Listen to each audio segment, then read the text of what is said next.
আসসালামু আলাইকুম। আশা করি সকলেই ভালো আছেন। সুপ্রিয় চাকরি প্রত্যাশী ভাই বোনেরা, বাংলাদেশ নৌবাহিনীতে যে নিয়োগ সার্কুলারটা বর্তমানে চলমান রয়েছে, অর্থাৎ মার্চ এবং এপ্রিল মাসের যে নিয়োগ সার্কুলারটা চলমান রয়েছে, তো এই সার্কুলারে এখনও যারা আবেদন করেন নাই, অতি দ্রুত সময়ের মধ্যে আবেদন করবেন।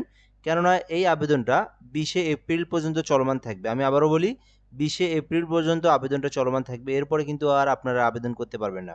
তো যারা আবেদন করেন নাই সম্পূর্ণ ভিডিওটা ধৈর্য সহকারে শেষ পর্যন্ত দেখবেন, তাহলে সকল তথ্য জানতে পারবেন।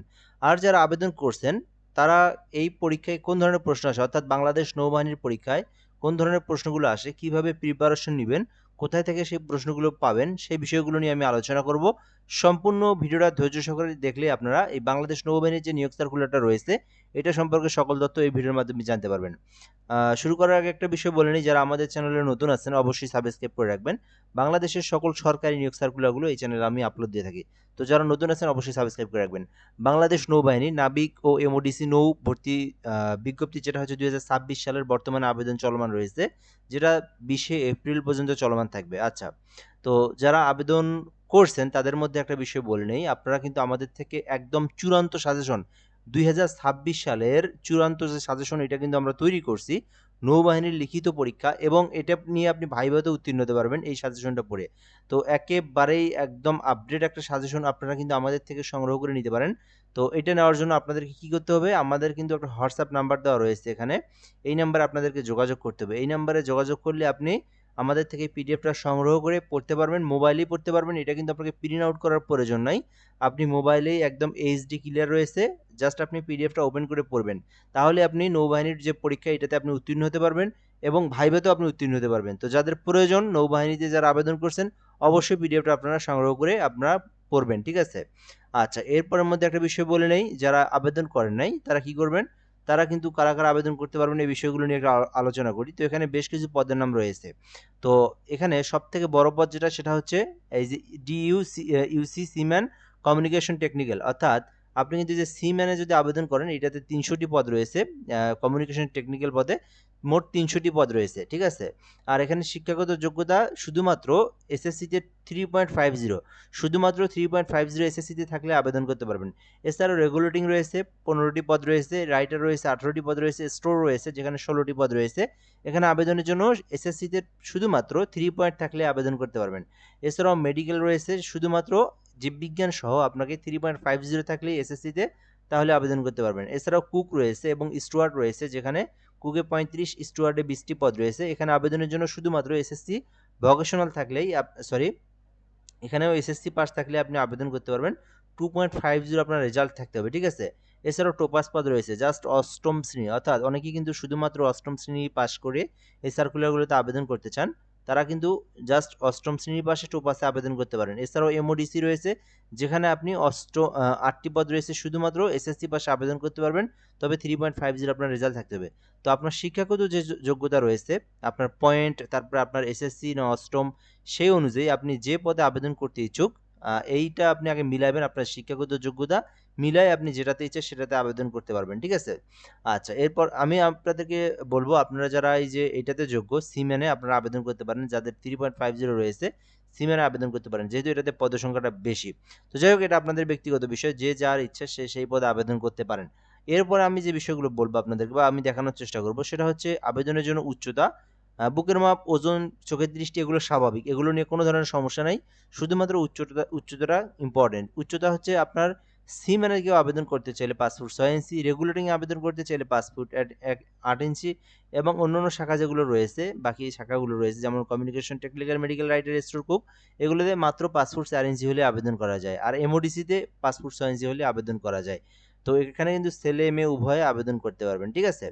তো এই ছিল মূলত বিষয়। পরবর্তী বিষয়টা দেখব আবেদনের জন্য আপনার বয়স, যেটা খুবই গুরুত্বপূর্ণ বিষয়। বয়সটা আপনার 1 জুলাই 2026 সাল থেকে আপনার মাইনাস করে যদি 17 থেকে 20 বছরের মধ্যে হয়ে থাকে, তাহলে আপনি নাবিক পদের যেকোনো পদে আবেদন করতে পারবেন। আর এমওডিসি যেটা, এটাতে 22 বছর পর্যন্ত আবেদন করতে পারবেন। সেটা হচ্ছে 1 জুলাই 2026 থেকে মাইনাস করে যদি দেখেন 17 থেকে 22 বছর, তাহলে এমওডিসি, এই যে এমওডিসি পদে আবেদন করতে পারবেন। আর বাকি পদগুলোতে 17 থেকে 20 বছরের মধ্যে যাদের বয়স আবেদন করতে পারবেন। তো আশা করি আপনার শিক্ষাগত যোগ্যতার বিষয়টা জানতে পেরেছেন, এবং পদের নাম জানতে পেরেছেন, উচ্চতা জানতে পেরেছেন, এবং বয়সটাও জানতে পেরেছেন। আচ্ছা, অযোগ্যতার বিষয় হচ্ছে যারা এর আগে চাকরি থেকে মানে বহিষ্কার হয়েছেন, বা দ্বৈত নাগরিক বা স্বতন্ত্র বাহিনীর বুদ্ধিমানী প্রশিক্ষণ চলাকালীন স্বেচ্ছায় ত্যাগ করে চলে আসছেন, তারা আবেদন করতে পারবেন না। ঠিক আছে? আর এখানে বলা হয়েছে প্রয়োজনীয় সনদপত্র বিস্তারিত এগুলো আপনারা দেখে নিতে পারেন। এই ডকুমেন্টগুলো আপনার লাগবে যখন আপনি পরীক্ষা দিতে যাবেন, এই ডকুমেন্টগুলো লাগবে। এগুলো আপনারা সার্কুলার দেখে নিতে পারেন। আচ্ছা, এখানে সেন্টার দেওয়া রয়েছে। কোন জেলার কোন বিভাগের কোথায় সেন্টার পড়বে এই বিষয়গুলো দেওয়া রয়েছে। এগুলো আবেদনগুলো অটোমেটিক্যালি আপনার অ্যাডমিট কার্ডে শো করবে। ঠিক আছে? আবেদনগুলো অটোমেটিক আপনার সেন্টার কোথায়, কখন, কবে যাইতে হবে সব ইত্যাদি অল ইনফরমেশন অ্যাডমিট কার্ডে স্বয়ংক্রিয়ভাবে আপনার চলে আসবে। এগুলো নিয়েও কোনো সমস্যা নেই, এগুলো দেখারও প্রয়োজন নাই। আবেদনগুলো অ্যাডমিট কার্ডে দেখতে পারবেন। আচ্ছা, এছাড়াও এখানে কি ডকুমেন্ট লাগবে আবেদনের সময় সেগুলো এখানে বলে দেওয়া রয়েছে। আবেদন কিভাবে করবেন, কত টাকা ফি জমা দিতে হবে এই বিষয়টা বলে দিচ্ছি। তো যারা নিজেরাই আবেদন করতে পারেন, এখান থেকে জয়েন নেভি মেইল বিডি, আমি আবারও বলি, জয়েন নেভি মেইল বিডি এই ওয়েবসাইটে প্রবেশ করে আপনারা আবেদনটা করতে পারবেন। আর আবেদন করতে ৩০০ টাকা ফি জমা দিতে হয়। এটা কিন্তু আবেদন শেষে না, আপনাকে প্রথম ফার্স্ট স্টেপ হলো আপনার হচ্ছে বয়স, জেলা, তারপর উচ্চতা, চোখের দৃষ্টি, এইটা আপনার দিয়ে নেক্সট স্টেপে যখন যাবেন তখন কিন্তু আপনার এসএসসির পয়েন্টটা দেওয়ার পরে অটোমেটিক্যালি যে পদে আবেদন করবেন সেটা সিলেক্ট করে দিয়ে পরবর্তী স্টেপে আপনার হচ্ছে জন্ম সনদ নম্বর দিয়ে আপনার ইউজার আইডি পাসওয়ার্ড করে আপনাকে কিন্তু পেমেন্টটা আগে করতে হয়। ঠিক আছে? অনেকেই ভাবে যে আহ, আগেই পেমেন্ট করতে হয় কিনা। হ্যাঁ, এটাতে কিন্তু আবেদনের মাঝামাঝি এই পেমেন্টটা করে তারপরে স্টেপে যেতে হয়। তো এই জন্য আপনারা আবেদন করার সময় অবশ্যই যেখান থেকে আবেদন করবেন আপনারা আগে ফোনে ৩০০ টাকার উপর অর্থাৎ মিনিমাম ৩১০ টাকার মতো ফোনে রাখবেন। আমি আবারও বলি, আবেদনটা আপনারা যখন নিজে করবেন ফোনের মধ্যে বিকাশে হোক, নগদে হোক, রকেটে হোক, যে কোনো একটা প্ল্যাটফর্মে হোক না কেন মিনিমাম ৩১০ টাকা আপনার ফোনে রাখার পরে আপনারা আবেদনটা শুরু করবেন। আপনি চাইলে আমাদের মাধ্যমে আবেদন করে নিতে পারেন। সেক্ষেত্রেও এই নাম্বারে যোগাযোগ করবেন। ঘরে বসে একদম নির্ভুলভাবে আবেদন করে নিতে পারবেন। আর একটা সুখবর দেই, আপনি কিন্তু শুধু নৌবাহিনী না, বাংলাদেশের সরকারি যে কোনো নিয়োগ সার্কুলার আবেদনের জন্য এই নাম্বারটা আপনি সেভ করে রাখতে পারেন। একদম যত নিয়োগ সার্কুলার রয়েছে আমরা কিন্তু সকল নিয়োগ সার্কুলারগুলো আবেদন করে দিয়ে থাকি। তো ঘরে বসে নির্ভুলভাবে নিখুঁতভাবে আবেদন করে নিতে চাইলে এই নাম্বারে যোগাযোগ করবেন। আর সবথেকে গুরুত্বপূর্ণ বিষয় হচ্ছে আপনার নেভিতে যারা আবেদন করছেন, আমাদের এই চূড়ান্ত যে সাজেশনটা অর্থাৎ ২০২৬ সালের চূড়ান্ত যে সাজেশনটা এটা আমরা তৈরি করেছি। যারা আবেদন করছেন বা করবেন অবশ্যই আপনারা এই সাজেশনটা নিয়ে পড়বেন, তাহলে ইনশাল্লাহ আপনারা লিখিত প্লাস ভাইবা দুইটাতেই উত্তীর্ণ হতে পারবেন। তো যারা আবেদন করছেন তারা এই নাম্বারে এক কথায় আবেদন করলে বা আপনার সাজেশন নিলে এই নাম্বারে যোগাযোগ করতে পারেন। ওকে, এর পরবর্তী যে বিষয়গুলো দেখবো আমরা, এখান থেকে ভর্তি পদ্ধতি দেওয়া রয়েছে, এটা আপনারা পড়ে নিতে পারেন। বেতন অর্থাৎ নৌবাহিনীর যে বেতন ভাতাগুলো রয়েছে এগুলো সম্পর্কে দেওয়া রয়েছে, এগুলো আপনারা পড়ে নিয়ে দেখে নিতে পারেন।